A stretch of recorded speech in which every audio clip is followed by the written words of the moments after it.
continuación, Pablo Guisán de Santamaría, hacia el centenario del Museo de Huelva. Buenas tardes. Agradecer a los organizadores la invitación al Museo de Huelva en este congreso. El objeto de esta comunicación es que el Museo de Huelva es una institución que se acerca a su centenario. De hecho, se fundó en 1920 y vamos a hacer un rápido repaso por la historia de nuestro museo. En el siglo XIX, como todos sabemos, durante el proceso desamortizador, pues muchas de las instituciones de los museos provinciales actuales pues empiezan a encontrar pues sus fondos, y en el caso de Huelva pues se produce y se constata documentalmente pues la desidia que había tanto de la sociedad como de las propias instituciones, Diputación y Ayuntamiento, por en definitiva un desinterés por la cultura. Habrá que esperar hasta finales del siglo XIX y el origen del museo estará vinculado a dos instituciones principalmente, lo que es la Academia de Artes y Oficios de 1893 y en 1905 la Escuela Oficial de Pintura, donde se empieza a crear pues un ambiente cultural previo necesario para cualquier institución. Aquí, como vemos, ya por fin en 1920 se funda la institución y en 1921 se inaugura con el aspecto que encontráis en estas imágenes. Como podemos ver, es un primer museo de pintura, aunque tenía algunas piezas arqueológicas. En el caso de Huelva, aquí se ven imágenes curiosas de la época con el primer director y con las mujeres pues, como un elemento de modernidad, ¿no?, posando ante la cámara. En el Museo de Huelva, desgraciadamente, no hay que esperar a la Guerra Civil para que haya ningún desastre, porque apenas 8 años después, en 1927, el edificio se desahucia y se derriba. Por una pequeña cantidad de dinero, las administraciones locales pues, no se ponen de acuerdo y desaparece este primer museo. La pequeña colección que había en aquel momento inicia un triste periplo por diferentes inmuebles de la ciudad de Huelva, algunos desaparecidos, como el Palacio de los Garrochos que veis que ven abajo, y el Instituto de Enseñanza Media Rábida, un edificio de Aníbal González que todavía hoy permanece. Paralelamente, y entrando en el mundo de la arqueología, que es lo que nos trae aquí, se producen una serie de hallazgos a partir de los años 20 de grandes monumentos, como puede ser el Dolmen de Soto, etcétera, que hacen que pues, los arqueólogos de todo el mundo pues, empiecen a darse a venir a Huelva a investigar y a sacar a la luz estos importantes restos. Huelva en esa época no tenía museo, y todos estos restos, como veremos más adelante, pues muchos vienen aquí al Museo Arqueológico Nacional, a Sevilla, etcétera. En 1945, por fin, aparece la figura de don Carlos Cerdán, que será el primer comisario provincial de excavaciones. Él era ingeniero, no era de formación arqueólogo, pero empieza por fin a darse las circunstancias para la creación del Museo Arqueológico. Un año después se le nombra director y se funda el Museo de Huelva, el Museo Arqueológico de Huelva, y 3 años después, en 1948, la persona de don Carlos Cerdán pues aúna las de director de Bellas Artes, de aquella colección de pintura que quedó perdida en el limbo, y todos los restos arqueológicos que fueron apareciendo, que se fueron acumulando en diferentes inmuebles de Huelva, sobre todo de la zona portuaria, y con un criterio museográfico pues bueno, del momento. Como en otras instituciones, hallazgos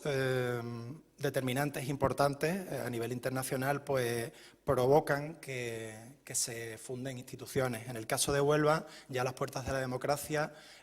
hubo que esperar hasta el año 73 para que por fin tuviera sede el museo actual. Vino como consecuencia de los hallazgos de la necrópolis tartésica de La Joya, a partir del año 69, que excavó don Pedro Garrido.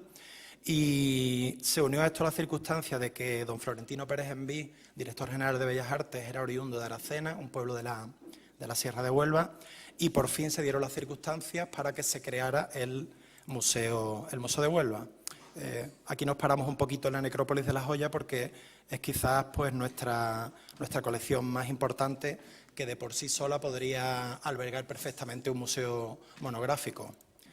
De hecho, ahora mismo, después de casi 50 años del hallazgo, por fin tenemos restauradas la mayoría de las piezas y uno de los proyectos que ahora mismo contempla el Museo de Huelva es la musealización, no integral porque sería imposible, pero al menos de alguna de sus tumbas más importantes, como puede ser la tumba número 17, que podéis ver en la imagen, con el famoso carro, con el arca de marfil, etcétera, etcétera, y un sinfín de piezas de primer nivel, como podéis ver en las imágenes. De hecho, bueno, hace escasamente 2 años estuvimos presentes en el Metropolitan Museum de Nueva York con la muestra de Asiria Iberia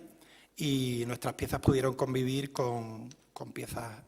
de primer nivel internacional, incluso con el Tesoro del Carambolo del Museo Arqueológico de Sevilla, que salió por primera vez al extranjero. No solo la necrópolis de las joyas, se producen numerosos hallazgos. Aquí he traído algunos de ellos que de hecho pueden contemplar en las vitrinas del Museo Arqueológico de Madrid, aquí, como son los depósitos de armas de la Ría que aparecieron en los dragados de la Ría de Huelva en los años 20 y que apenas en Huelva tenemos 20 piezas y el resto se encuentran aquí, hasta casi 400, algunas de ellas expuestas en sala. El famoso casco griego, que fue el primero que apareció en aquellos contextos, estatuillas fenicias, etcétera, y mucho material griego, que tenemos una enorme cantidad de material griego, como muchos de ustedes saben, pero mal estudiado y mal recuperado. Y bueno, definitivamente traigo aquí algunas fotos curiosas sobre el lugar donde se inauguró el Museo de Huelva, que era el antiguo velódromo. Como saben, Huelva está muy unido al origen del fútbol por la presencia británica. Y justo en el velódromo, donde se produjeron los primeros encuentros de fútbol, pues se construye el Museo de Huelva el 12 de octubre de 1973. Aquí tenemos unas imágenes del día de la inauguración y de don Mariano del Amo, que fue el primer director. Damos un salto y en estos 40 y tantos años de historia, pues bueno, como es obvio, se ha tratado de modernizar. Realmente el salto hacia los museos actuales se dio con doña Juana Bedia, que falleció hace unos años, y realmente pues el museo empezó a ser pues un espacio para la cultura y la atención a la sociedad a la que pertenece, en definitiva. Aquí tenemos algunas imágenes del museo actual con la noria romana, que como saben es una de las piezas más importantes del museo y única en el mundo, y junto con el conjunto de ídolos del que ahora diremos unas palabras antes de terminar. Hacer mención al proyecto arqueotáctil, que es realmente novedoso. Se trata básicamente de digitalizar, escanear las piezas más importantes del museo, sacar imágenes en 3 dimensiones perfectas y después reproducirlas en resina con el objeto de que los invidentes puedan pues, disfrutar de las colecciones. Y nosotros, más allá de esto, pues también lo utilizamos para el público escolar, pues de manera controlada, por supuesto. Aquí pueden ver algunas de las piezas más importantes. Y bueno, estas son algunas de las actividades incidiendo en el carácter que tiene el Museo de Huelva, que no es solo arqueológico, sino también de bellas artes y también una tercera sección de etnología que nunca ha existido, que Florentino Pérez en Villa quiso ubicar en Aracena, en la Sierra de Huelva, pero nunca llegó. Esta imagen nos hace ver la realidad del Museo de Huelva, que a pesar de ser un edificio hecho profeso para museo, hoy en día se nos queda muy pequeño. Estos son algunos aspectos de la sala, donde esta pieza que acabamos de presentar hace unos meses la tenemos que colocar en medio de la sala porque no tenemos lugar para espacio. El boom inmobiliario ha hecho que tengamos una cantidad de restos desproporcionada y lo que hacemos es un programa de visitas a los fondos, como otras muchas instituciones, y tratamos de dinamizar y de enseñar al público pues y después hacer exposiciones temporales, por supuesto, sobre los yacimientos más importantes de la provincia, como Niebla, como Saltés, que es otro gran yacimiento desconocidísimo. Y aquí tienen algunas imágenes y bueno, paso rápido por la sección de Bellas Artes porque no es objeto, simplemente que tuvieran una visión de los 3 lugares de donde vienen la colección de Bellas Artes, que son el Museo del Prado, el Museo de Bellas Artes de Sevilla y el Museo Nacional del Centro de Arte Reina Sofía, y con algunas adquisiciones del último año. Y ya para terminar en un minuto, decir unas palabras sobre el yacimiento de la Orden Seminario, que si Dios quiere y si siguen las tramitaciones correctamente, que seguro que sí, estarán presentes aquí en la exposición de del 150 aniversario